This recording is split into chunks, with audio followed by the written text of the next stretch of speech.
the Banowetz Podcast. Welcome back to the Banowetz Marketing Podcast. I'm glad you're here. My name is Sarah Banowetz, and today I have Rina Jensen with me, and she is a Business Resiliency Coach. Yes.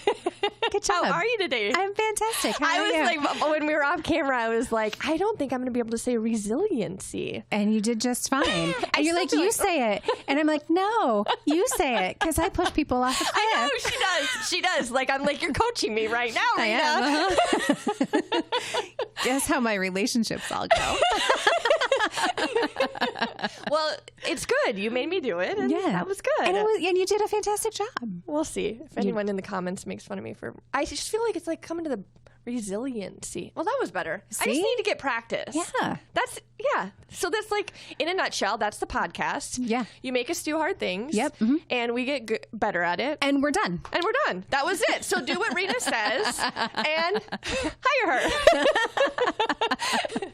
No, tell us a little bit more about yourself, Rina. Oh my gosh. What would you like to know? How did I get started as a business resiliency coach? Yes. And you had your own business prior. I did. A different business prior to this one, right? Yes. So quick backstory. In 2012, I quit my job. I was 30-something years old, and I didn't know what I wanted to be when I grew up. So I quit. It's like, peace out, dudes, I'm done, which was great for my marriage, but it was really awesome for me. I had about 9 months where I didn't have a job. I didn't know what I was going to do and really needed to find something that was going to do one of two things, either make me extremely happy or teach me amazing things. And so I was at New York Life. That's where I landed. And my thought process was, I have no idea if this is going to make me happy, but I know I'm going to learn a lot of stuff. That's a great thought process to have. Thanks. That's what happens when you get to a point in your life where you're like, I'm just done living to other people's expectations, and I want to start making myself happy. So that's what I did. And I did learn a ton of great things while I was at New York Life. Okay. I learned, the most important thing I learned has nothing to do with what New York Life does, which is insurance and securities. I learned relationships and connections and helping people achieve the success that they wanted to achieve. And that, of all of the things that I needed at that time, that was the thing. And while I was there, I had hired 2 business coaches. And they were phenomenal women. I adore them still today. And they're very goal-driven, because most business coaches are. This is your goal. Let's work backwards. What do you need to do on a daily basis in order to achieve that in your time frame? And it helped, but there was still this underlying, I don't really want to pick up the phone and make cold calls. And what I didn't know that I needed was someone to talk to me about the things that were subconscious that were affecting my ability to do those things. So like the root, the core yes. of what was okay. Yes. And so I quit there. I quit because I'm far too creative. I know that's a shock. Very creative. I did not like government regulation and compliance. Like, don't tell me what to do. I don't need you down my throat and telling me that I can't use the word is. It drove me insane. Was that real? Yes. The word is? Yes, for real. I couldn't, I made some marketing for myself, and on a postcard, I rode a motorcycle at the time, and I was going to give it to other bikers. And I put on that having life insurance or not is the difference between setting your family up in case something were to happen and not, or something to that effect. And compliance came back and said, you can't use the word is. And I said, seriously? It's the most ridiculous, but it is. I'm not lying. So that was a frustration point for me. So I had the opportunity to buy a retail store, and I did. It was amazing. I loved it. It was a home decor art gallery boutique. I worked only with local artists and had amazing relationships with interior designers to bring in their discounted and clearanced items for cost. And one of the things that happened while I was there was I started coaching some of the artists that were coming through the gallery on their confidence, because artists are not like, we're very... Oh, yeah. Yeah. We don't have a lot of confidence in a lot of areas, and we definitely don't want to be so vulnerable as to share our art with people because, you know, you're not going to like it. And if you're a family and you tell us that it's lovely and amazing and how amazing we are, we're going to think you're lying to us. Not believe you. Right. So I, during domicile, I had a lot of encouragement to start coaching people, and I wasn't ready. I loved what I was doing with the store. I wasn't prepared to start coaching people. And then there's always also that part of me that thought, who would want to coach with me? Right. So in 2016, I got divorced because, I quit my job, and there was some passive aggressiveness that had happened during that time. And because the store would either sustain itself or me, I had to choose whether or not I was going to live in the back of the store and keep it or support myself. Choices that we make as an adult. Yeah.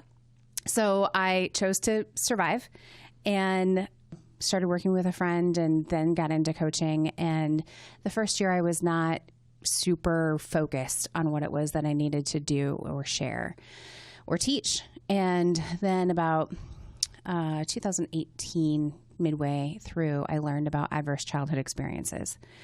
ACEs. Yes, ACEs. And I have an ACE score of 4, which is considered on the low end of the high side.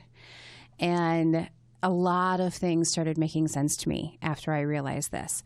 And comments that had been made to me when I was a child that were still affecting me today, like I didn't have any idea why I wasn't speaking my mind, because I knew things and I knew I was right about some things, but I certainly wasn't going to prove that.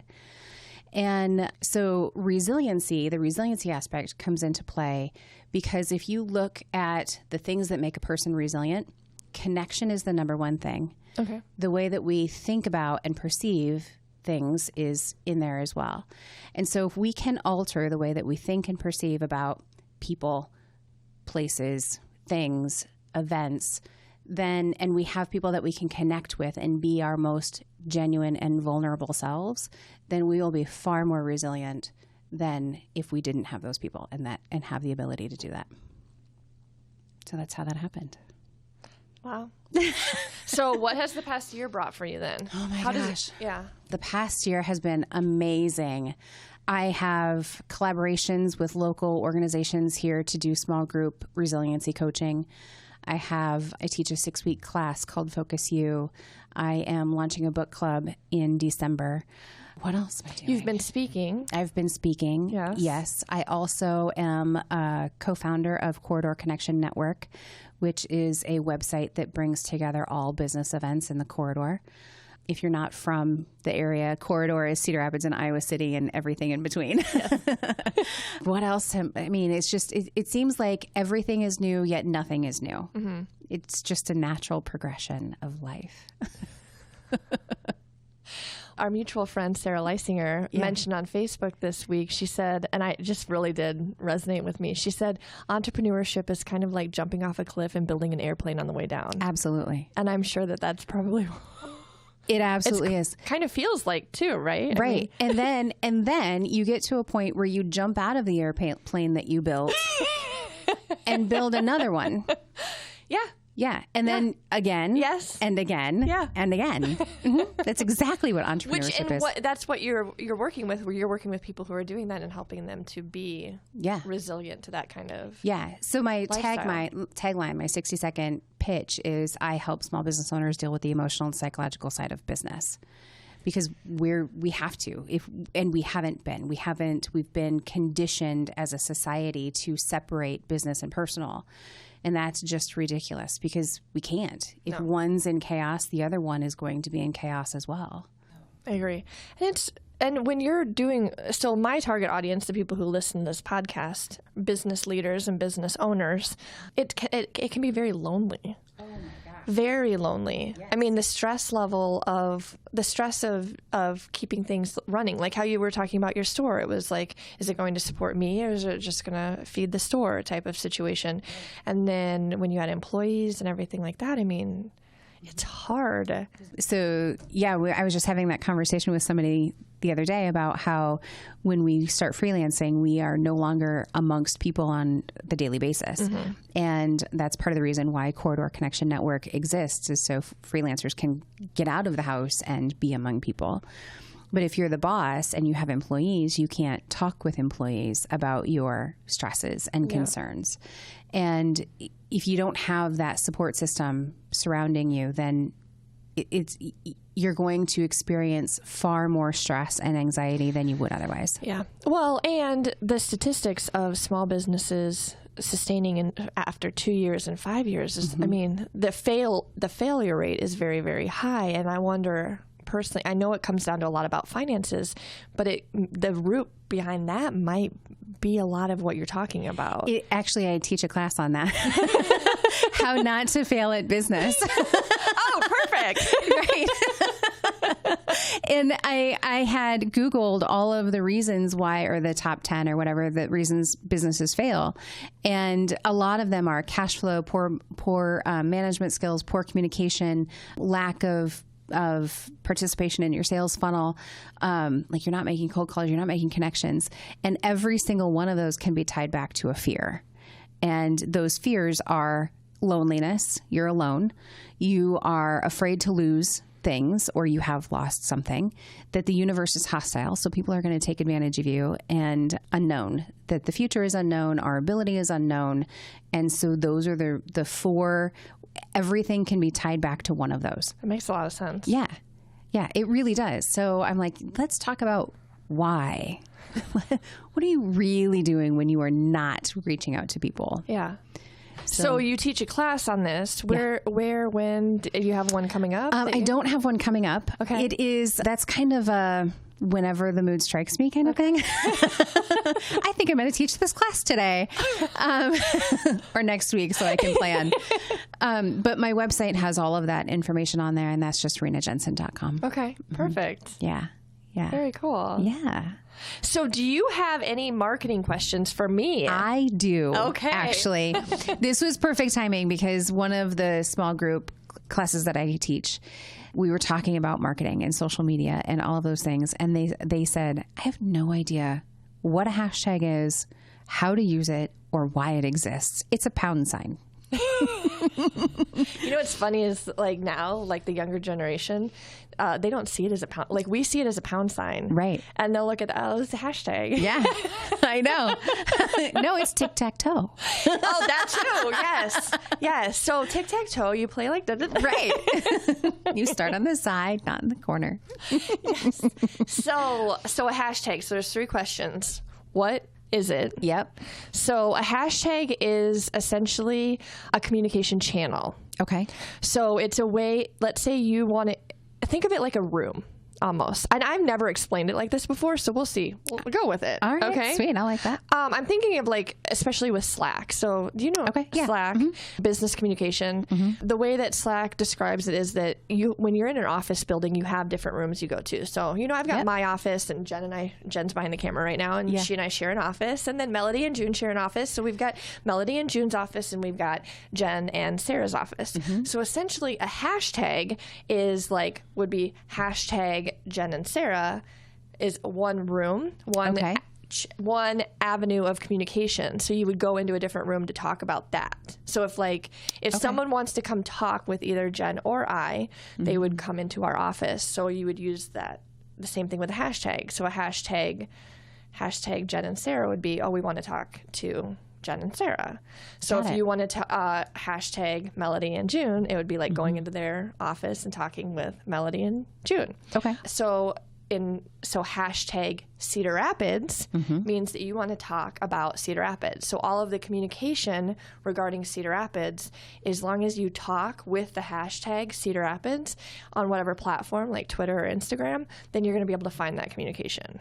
So you could connect 2 rooms together by using 2 different hashtags together. Yes. Yeah. So if you wanted to talk in Yeah. So let's say let's just say you were hashtag Rina and I'm hashtag Sarah. Okay. And someone wanted to talk to both of us. They really would do you're in different rooms. It would be like a conference call. Right. So hashtag Rina and hashtag Sarah, and then they could talk to both of us, and we would see it as long as we're going onto that channel and using, going and walking into that room. Right. Per se. That's a great way to explain it. Is it good? Okay. Yeah. I'm piggybacking off of Slack's marketing. Yeah. Because that's how they explain what Slack is it's essentially like with the freelancer travel the world mentality that we live in right now with our connected society, using the internet. Like, we don't have to be in an office building, but we can still have the same type of office building communication, the same water cooler kind of communication.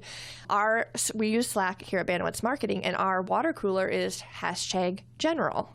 So whenever any of us go to hashtag general or use that, then it's something that the whole entire company would want to discuss. Okay. And then if we want to talk about a specific project, like, so you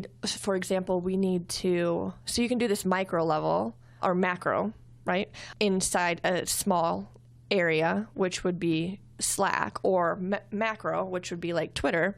We need a new drive, a new cloud drive for Banowetz Marketing. And so we started a channel called hashtag company drive so that whoever wants to discuss the company drive and what decisions we're going to make about that, are, like a hardware drive. Right. Then we can do that. So and it also simplifies communication.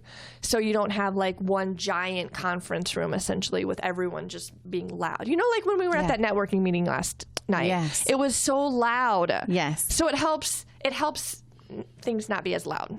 It helps to filter. Yes. Got it. Yeah. Filter. Yes. That was a better word. Filter. So what was the second question then? The second question was essentially best practices. Like, if you're going to hashtag Cedar Rapids and you're drinking coffee, so you would hashtag Cedar Rapids and coffee. Yes. Then you're just kind of going on both. So it doesn't really, in my opinion, it doesn't really help either one. It just gives you two rooms that you're talking in, essentially. So coffee is probably a pretty popular room. So you'll slide through the feed really fast on coffee. On Cedar Rapids, you'll stay in the feed a lot longer because we don't have that big of a demographic around here. Okay. So if you use hashtag coffee and hashtag Cedar Rapids, then the good thing is you're getting right away, you'll get likes and comments from people who just around the world who are interested in coffee, and they'll come fast and quick, and then you'll fall off the feed. Okay. So Gary Vaynerchuk talks about like this, what best practices are you want to, and I think Sarah Leisinger has also said this too, so I'm going to give both of them credit here, but you want to use long-term hashtags. So there's like 3 segments. So long-term hashtags would be like hashtag Rina Jensen. Those are things that as you build your personal brand, people will go back to and they'll see from years prior. Okay. But maybe it's not a popular hashtag right now, but you're putting it there for the long-term goal of growing a personal brand. Okay. So like the hashtag I have is Be the Glitter. Hashtag Be the Glitter. Yes. Also Business Resiliency. Yes. Okay. Yes. All so right. Those are more of your like long-term business resiliency, but might be more of the middle one. But then you also do want to use ones that are fast and quick for right now. So you can jump on, I know that a lot of people are doing really good things by jumping on common things that are happening right now. So let's say that there's something happening locally or nationally that you're able to tie in your coffee picture with, like maybe a popular comedian is talking about something with coffee. Okay. And so you hashtag their name or whatever trending hashtag is happening at that time, because then essentially what you're doing is you're just putting your voice out in the community. You're like shouting into the room for a second. Yeah, to where people have congregated. Because if you think about hashtags like a room, if you're in a room that has like 4 people versus a room that has 2,000 people, and you're given the microphone in those rooms. If you don't use a hashtag, unless you have a large following, people are not going to hear you. You're essentially speaking into dead air. Okay. So if you have 5 Twitter followers and you just say, I'm having a good day, period, no hashtag, then you are only speaking to those 5 people, and they have to be on Twitter to see that. So maybe only one of those people will actually read that you're having a good day. Okay. But if you say, I'm having a good day, hashtag Cedar Rapids, now anyone in Cedar Rapids can see it. I'm having a good day, hashtag Podcast with Sarah. Here's where I realized the power of Twitter. So I have a tie with Ethiopia. And several years ago, there was a situation that happened with a pilot on an airplane. And it happened around 10 p.m. at night. I think I'm going completely by memory, and I wasn't planning on talking about this. So I'm like, but it happened late at night. And I got wind of it, I think, by someone mentioning it on Facebook, but there was no news about it at all yet because it was happening at the moment. Okay. Wow. So there was no news about it yet. There would be the next day, but there was no news about it yet. And I was like, how do I find out what's happening right now? And so I went over to Twitter and I used the hashtag of the airline, of the specific ET 501 or whatever it was. And people were speaking in real time. So I verified that what I had heard on Twitter the next day was accurate, and it was. I mean, essentially, I was watching the news. It's almost like if something happened outside this building, you could go down and watch it happening or whatever. Right. Well, actually, since we're on the 4th floor, I'd be looking down on it and seeing what was going on. When you're using hashtags, you can see what's happening. So you can hear what people are talking about with specific things in society and the news and everything. Interesting. Like that. I never looked at hashtags that way. Really? Yeah, seriously. It makes complete sense. Yeah. But when we're focused on these things right here in front of us, we don't think about how global we can use those things. Like there's that's why there's trending. Yeah. I feel like I am completely doing my nieces a disservice right now, but like, you should know this. I think part of it is when I don't understand something, like I don't get things right away, right? I really don't like not knowing. Right. So I think part of why I'm able to help is just because I'm like, what is everyone doing? Because I'm in marketing, I have to figure it out, right? So because it doesn't just come super naturally to me, it helps to explain it a little better. Everyone else, they're just like, oh, it's a hashtag. Right. And I'm like, yeah, but what is a hashtag and why are we using it? So if anything happens that you hear about, Twitter is excellent for this, that you search by hashtag. I should restart my Twitter account, maybe. I actually don't speak very much on Twitter. I will say that. The funny thing is I'm an extrovert, and I found that I really like this face-to-face. Me too. So I use Facebook, and I like Facebook. I'm just like old school. I'm just like, I like Facebook. Right. So I have an Instagram account, and I should post a lot more. Like even yesterday, I posted a picture of my daughters and my husband and I playing a board game, and I was like, I should put this on Instagram, but I really don't want to. I like Facebook. I do too. I have Instagram. I think I have a Twitter account. We repost stuff on Twitter, which that's not best practices. You're supposed to use every platform natively, meaning you don't want to repost original content. You want to post original content on each. There's a point when you just can't. I mean, to me, I'm just like, you know what? I'm at least going to post something. And yes, it's the same thing that I'm posting on Instagram and Facebook, but we also use a management tool that helps us so that we only have to post one time and it goes to all the platforms. Right. That said, besides that content that we're posting, I really don't post much on Twitter. What I do is I listen and comment, but I don't even comment that much, which is funny because I'm a talker. So I should, but I love Twitter to listen. Okay. Twitter is great for listening because you get to find out what people are really talking about. All right. In terms of that demographic, obviously you're hearing the thoughts of people who use Twitter. Right. So it's not perfect in terms of there's a lot of people that you're not hearing the thoughts of that don't use Twitter. But as far as the people that use Twitter, you can listen in on conversations and really find out what people are really thinking about. Like the BET Awards, that type of thing. Like if you're at home by yourself and you're watching like the BET Awards, you can use those trending hashtags and then like have conversations with people around the world who are also watching. That's kind of so when Tyler Perry made his amazing speech, I cried. I did not get on Twitter because I did have family in the house.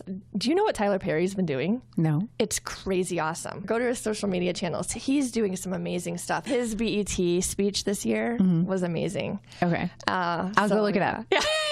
I will teared search up. the hashtag. Did I answer all the questions? I think so. Okay. I mean, those are the two most important ones. Like, what is it and how do you use it? Yeah. I think that's it. And then why would go along with that, just Right. so that you can communicate with people and everything like that. Yeah. Yeah, that was good. So if people are listening to this, they want to get connected with you, but they're still on the fence. Like, what can you do to help me type of situation? What would you say to those people? Go look at my website. Okay. It's brand new. Yes, it is brand new. It's amazing.